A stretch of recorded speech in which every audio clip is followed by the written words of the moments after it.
Just tell us a little bit about yourself, just a little bit of a little beginning, and Sure.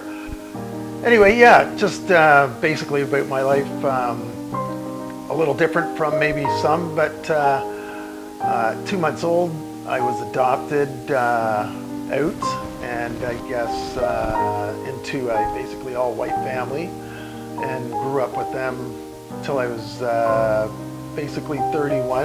And at that point, through the Children's Aid and applications, found the Downey family and my biological family, which is pretty interesting for me.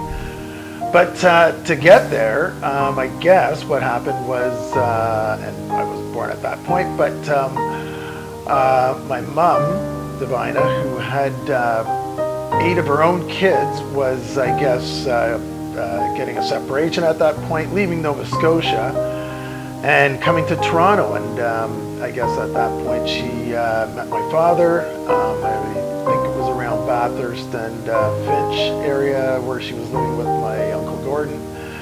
And at that point, having 8 kids already, I guess decided 9 would have been a little bit too much to handle. And that's when I was adopted. And right away, the person who took care of me, who I'd call my mother as well, Barb Morrow, was working for the Children's Aid, and was taking care of foster children left, right, and center, and went through probably about 19 or more children that she took care of, and I guess that year patches. But for some reason, luck would seem, right away when I was put into the Children's Aid, she wanted to adopt me, and so I was a part of the Morrow family up until, well, still am, until I met the Downeys and found that I had 2 giant families, which, yeah, was quite the interesting thing. Yeah, 2 really big families. So, and finding out that they were from Nova Scotia was a bonus as well. At that point, 14 years old, I think it was grade 7, and my foster mom came to me and said, you should try to find your family and make an application. And at that point, I thought there was no need. Very happy where I grew up. I mean, great surroundings, giant family. We had the family cottage up in Burkes Falls, which we still have. Super people to hang around with. Very musical, very athletic, and had all the shimmerings of home. So anyway, she actually ended up filling out the application without me knowing, but with all the government slowdowns and whatnot, it took 16 years to actually find out, which was another funny story, because they phoned me. I was on my way to work, working for the Board of Education, and as I said, I was 31, and working afternoons, and they phoned and said that they found my family, and I was like, okay, so now what do we do? And they go, well, we're gonna have to go through a little bit of red tape because we don't want to have any animosity towards like you or them, so there's a bunch of forms you have to fill out. And if you do find her. So I go, okay, so the search is on it. Everything has a reason. And I'm thinking, boy, if I had found my mom and a giant family at 14 years old, that might have been a little bit too much for a 14-year-old at that point. So maybe having found the family at that point, 31, gave me a little more chance to mature. So anyway, I think that... things happen for a reason. Exactly.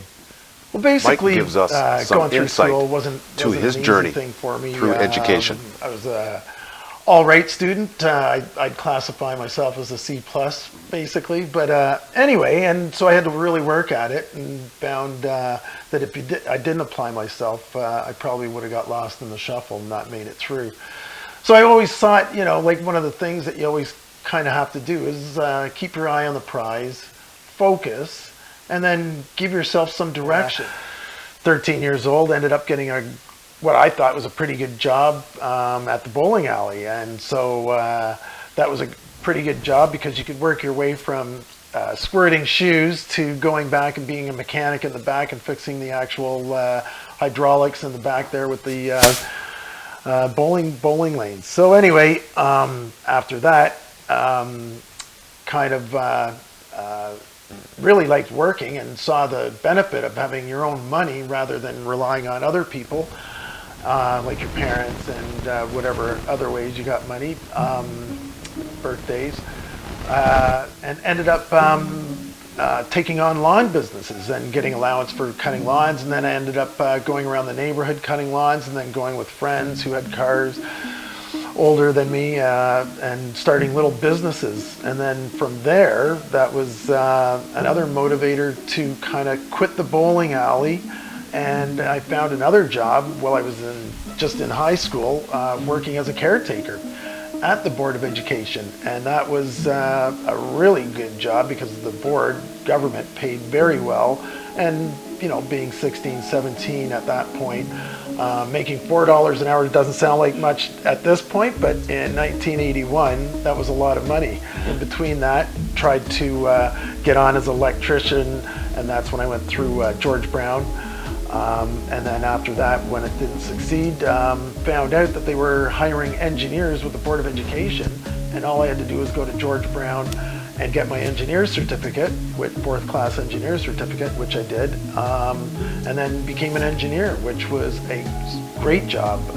Worked for the Board of Education and going around from school to school. Funny thing is, at the same time I was working for the board, my mom, who I hadn't met at that point, Divina, was working for the Board of Education herself, but we still hadn't amalgamated. So I ended up going into Scarborough and working at a bunch of the schools that my mom worked at after she retired. So found out what a coincidence. What a coincidence. Yeah, years with the Board of Education, wanted to challenge myself a bit more.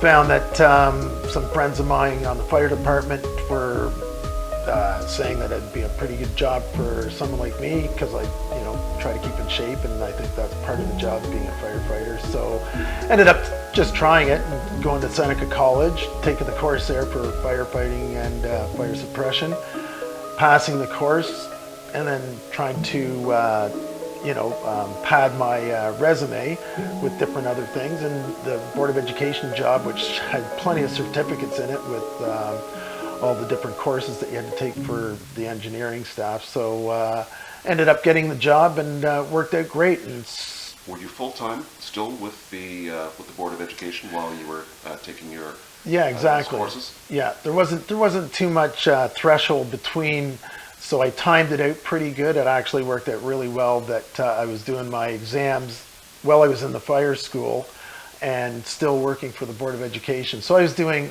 like, I asked to get put on 4 to 12 for the Board of Education while I was doing my schooling in the day. Never too late to learn. Exactly, and so I got through all that, and I was 40 years old. So I thought one of the older guys in my class actually for fire school, but still passed it and got through it. Mm-hmm. As far as the music goes, the house that I grew up in, the Morrows, there was a piano in the house. And there was always someone playing it, be it with a harmonica with them or some sort of percussion instruments, and people singing. So there was always lots and lots of music, and just seemed like, everybody who came into the house seemed to know how to play. So it was a natural. So with the piano, we all had to take lessons. And after a little short stint playing the piano for 3 years from the age of 8, I ended up not really liking the piano, and that's, once again, one of those shifts in life where you kind of go, yeah, this isn't really me, but I really do like the music, and wanted to play drums. But with the foster mother, Barb Morrow, basically said I could do that, but I'd have to take lessons. She ended up signing me up for lessons, and I thought I'd get a drum set out of this, and all I got were the white pages for the Bell telephone book as a practice pad. Ended up meeting some Latvian people, that's a Baltic country over in Russia, and they needed a drummer for a one-time gig. I ended up getting the job. It was over at the Masonic Temple in Toronto. Incredible gig. It was like 1,000 people there, and had no idea what a Latvian was. But from that, they needed, because of the way the Latvians were suppressed by the Iron Curtain and that, they had to get their message out on to North Americans, actually all over the world, that they were getting squeezed by the Russians. So they had all these congresses where they'd play lots of music, and they needed us in 2 weeks in Cleveland. So I had a gig set up for Cleveland. On that, we ended up getting asked to play all over the States, New York, New Jersey, and then they were getting us to come across Europe, and so I went across Europe 3 times with this band, and then finally went into Russia. So I've been into Russia at least 5 times now, and hopefully I've got one more in me. But if I didn't get into that band, I don't think I would have stretched my wings and got the travel bug. And so from that, I thought, wow, what a crazy place. Why would I even think about going to a place like Russia? But going there, it totally disintegrated my thoughts on how Russian people are. People are people. And that got me started on finding different countries to go to see different types of people. So I started traveling, and different places that I've been to: Thailand, Peru, Costa Rica, all through Central America, Belize. So just a final message for everybody who's, well, I guess I'm trying to talk to the people who are younger and possibly don't have a full direction or really know the route they want to take in life. I think what you have to do is stay very focused, find out what you really like in life, and you'll find that through the education. You'll see different things that you like when you're in school, what you don't like and what you gravitate towards. Kind of put a spin on that, and make sure that you surround yourself with people that are like-minded in the same fields that you like doing, and surround yourself with things that will motivate you to keep your education, keep yourself well-rounded in the things that you need to do to get through your education. Because once you get through your education, then you're going to pick out a job, and hopefully you get to that job that's not going to be too much of a problem for you, because you've done your education, you've done well at it. And then once you've done you've got your job picked out, and you've done years at the workplace, then you're going to finally retire. And that at the end of that, you're going to need some hobbies.